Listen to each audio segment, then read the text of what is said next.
क्या एक स्टूडेंट की ब्रेन कैपेसिटी को इंक्रीज किया जा सकता है? Well, it's day one two improve your study skills.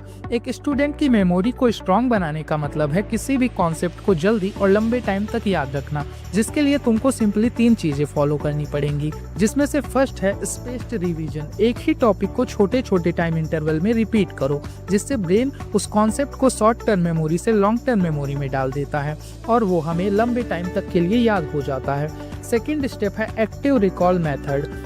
किसी भी कॉन्सेप्ट या थ्योरी को सिर्फ पढ़ो मत, उससे रिलेटेड खुद से क्वेश्चंस पूछो और उस क्वेश्चंस के आंसर्स को याद करने की कोशिश करो, जिससे तुम्हारे ब्रेन की रिकॉलिंग पावर बढ़ेगी और तुम उस कॉन्सेप्ट या थ्योरी को लंबे टाइम तक याद रख पाओगे। And third step is proper sleep. अगर तुम सोच रहे हो कि तुम कम सोकर ज्यादा पढ़ लोगे तो ये तुम्हारे ब्रेन के लिए बहुत हार्मफुल है, क्योंकि कम नींद हमारे ब्रेन की कैपेसिटी को डिक्रीज कर देती है। इसलिए हमें हमारे ब्रेन के लिए एक प्रॉपर 7 से 8 घंटों की स्लीप लेनी चाहिए। And don't forget to subscribe.